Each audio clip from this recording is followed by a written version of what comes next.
Welcome back to Fishy Films, where I watch movies and I tell you, should you go watch them in theaters, should you go stream them, or should you skip them in their entirety and just not watch them at all. Today, I'm not looking at Bambi the Reckoning. I am looking at a similar movie from this universe that just came out this past Friday, Pinocchio Unstrung, the newest horror film in this, I guess, Disney ruin your childhood franchise directed by Reese Frick Waterfield. And y'all, let me tell you, when you hear a Pinocchio horror movie, like, these guys did Winnie the Pooh. They did that movie. That movie's awful. But they also did Winnie the Pooh, Blood and Honey 2 and Bambi. They did not do the Aladdin movie. Don't worry. I've not seen that yet, but don't worry. It's on the list to watch. And so when I went into Pinocchio Unstrung, I thought, this is going to be some absolute dog crap. Probably like the first Winnie and Pooh. I never saw Bambi, and I thought Winnie the Pooh 2 was okay, but still far from being a good movie. And so you might be thinking, oh, Luke's hyping all this up, just saying this, and he's going to call Pinocchio Unstrung a great movie. No.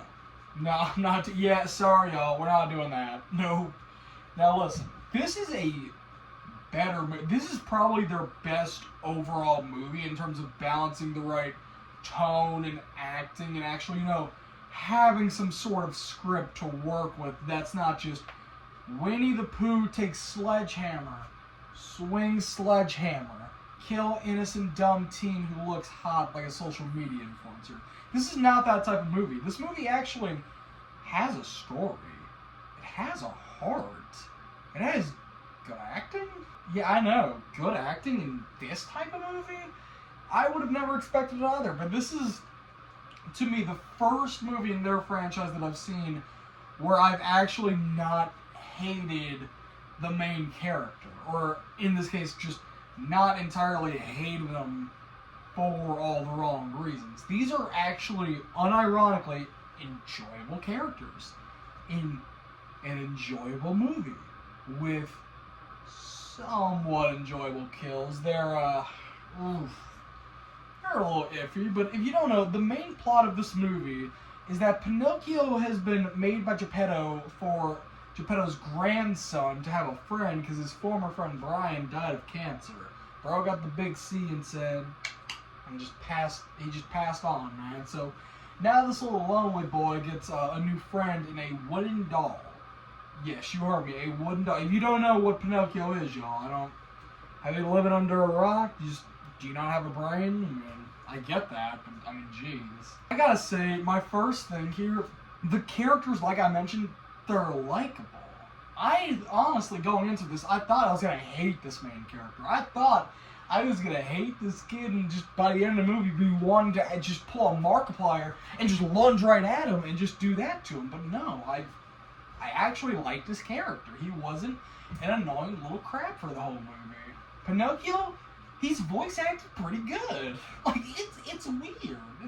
It's just something I wouldn't expect. And the movie actually has a heart and is trying to tell a story, because in the movie, Pinocchio misunderstands, like, violence and whatnot, and thinks that just justifies him to go kill everyone who, quote-unquote, bullies this kid. Now, I'll admit, there are some real douchey characters. Like, the 4 teenagers that bully this kid, dude,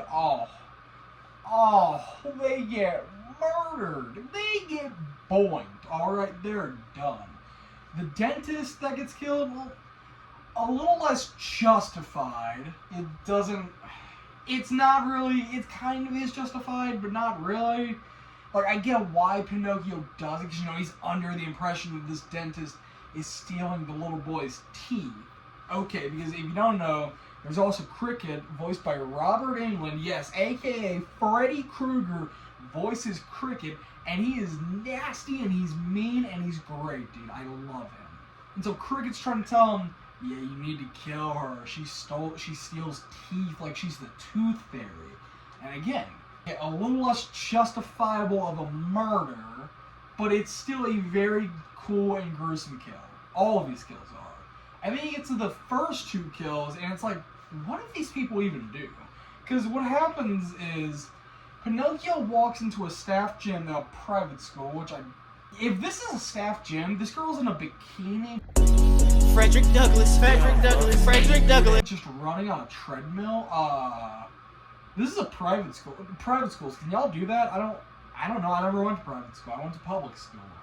Anyway, she's running on a treadmill. There's another guy bench squatting. bench squatting. And the girl turns around and sees him in the mirror and just like falls backwards, gets paralyzed, and then the other guy also dies, but then she's still alive, paralyzed, keep in mind, and gets a dumbbell slammed on her face. And then gets another dumbbell slammed on her face. And it's the two least justifiable murders of the movie because it doesn't make sense why they would die. I get why. Because Pinocchio sees him and accidentally causes this accident. And, well, I mean, I get it, but still. And the movie has a lot of heart. It has good acting. The kills are great. The jokes in this, they are pretty 50-50. I think there are some very funny jokes in this movie. There are genuinely some laugh out loud funny jokes in this movie. But there are a few that are a little too on the nose for me. You see what I did there? You didn't like my joke? Really, dude? It's Pinocchio. It's on the nose. Okay, fine. Fuck you, bro. Wait, what did he say fuck me for? I was just trying to tell you a good joke and you didn't even like my joke. Okay. Back to the video. Anyway, the jokes are pretty hit and miss. There are some great ones, but there are some duds I can think of immediately, especially towards the end with the hair, if you know what happens. The kills, like I said, they're gnarly. In the pool scene where two of them die, there are two very stupid references to Winnie the Pooh, Blood and Honey. That's why I mentioned that so much. It's like there are two references. One of them is one guy's on his phone in a beanbag in this pool house just listening to music, and you'll never believe what it is. It's the Winnie and Pooh Blood and Honey 1 soundtrack. Because, well, we gotta make fun of that movie somehow and just assume that this kid who's just hitting his vape is just casually sitting there listening to whatever beat that was. Because I don't know. I forgot. I've not watched that movie in 3 years. You tell me. And there's another reference where, if you've not seen Winnie the Pooh, Blood and Honey, in the movie, I think it's Winnie or it's Piglet that does this. They're in a inside pool, swinging a sledgehammer in the pool. It sounds ridiculous. It is pretty bad. It is very bad. I can't lie. And in this movie, this one girl in the pool turns around to see Pinocchio spinning a mallet, just spinning himself in the mallet, and smacks her in the face with it. It's hilarious. It's great.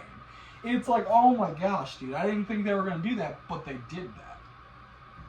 And then, now, y'all might be thinking, dude, Luke is talking so much goodness about this movie. I am. Now we move on to the negative, Shaw. I'm sorry. There's only so much goodness I can justify in a Disney horror movie, okay? Listen, I'm a fan of these movies, okay? I think they are, a lot of them are not good, but listen, I like bad movies. I do. I like bad horror movies. I got plenty of bad horror movies on here. I got Hellraiser right here, y'all. Come on, yeah. Do I even need to go further? My biggest complaint here is some of the dialogue in transitional scenes don't make a lot of sense when you think about it. It's like, why are we cutting from this to that to this to that, and then you add in this type of dialogue that just I don't think works as well with what they're going for, and it kind of makes it a little bit of a slog to watch it, just a little bit. I was watching this, it was 82 minutes long, and I remember, I was like, this does not feel like 82 minutes, because I just watched Jurassic Reborn the night before, which if you haven't seen, ask me, I'll give you a review on it. It's interesting, it's pretty bad too. But that movie was 89 minutes, but that movie felt like it was flying there. It was just moving and moving and moving, whereas this feels more like a slow burn for an 80-minute movie. It doesn't make sense. But again, I think a big part of that is how some of these scenes drag on trying to do something, and adding in this clunky dialogue, which is setting it to go backwards, it doesn't really hold up that well. Again, and I think some of these characters, while I said I didn't hate everyone, the bullies are just like, they're so stereotypical of what they are, and they're British. So British stereotypical bullies, and they're Gen Z, so they're stereotypical Gen Z UK bullies. Like, bro, they're just sitting there. One guy's looking at a girl's boobs trying to fuck her. She's like 13. Another guy's sitting in a beanbag listening to music, hitting his vape like he's too cool to do anything. And another girl's got that stereotypical attitude of like, it's too hot in this, it's too cold in this pool, turn up the heat. Like, bro, is this a heated pool? I didn't think it was a heated pool. That's called a hot tub. You know, a hot tub, you jump in, you get hot. Even though I'm not gonna say she's hot, pause. And I think the whole ending scene, I like the ending's good, but I think this could be substantially better with a few tweaks to it, okay? I think, and the Shining reference they do, listen, I've seen many Shining references in so much media. I have. And while I don't like this Shining reference they do in the movie, I don't love it, I have seen worse. Worse. The Dentist 2 is right here, y'all. That movie has the worst Shining reference I've ever seen about cabbage. Yes, you heard me right. Cabbage. What? I know. The ending's fine, but again, I just wish it was better expanded upon and just was overall tweaked a little more, just trying to make it a little better, make it a little more tighter and feel more emotionally impactful. I also, the kid getting his brains blown out, oh yeah. Loved that kill, dude. It was shocking. I was like, oh, they just killed that kid. We're holding no one back. They just shot him with a shotgun, straight up. And I think I didn't see the post-credit scene. I didn't even know there was one, so I can't comment on that if you're about to ask, well, Luke, what about the post-credit scene? I don't know. I didn't watch the movie. Anyway, overall, this movie, for me, I gave it a 6.2 out of 10. I think it's the best in this Disneyverse of films, but I still think they've now reached their full potential of what they can do. This is good. It's a very nice step in the right direction. But I think it should have been worked on a little longer, kind of adding some more depth for some of these characters to really actually make it feel like the emotional beat should hit, when in reality they don't hit for really anything, if I'm being honest. Anyway, y'all, that's going to be my review of Pinocchio Unstrung. If you want another movie review, leave a like down below. I'm going to keep doing these because, well, that's what we're focused on Fishy Films.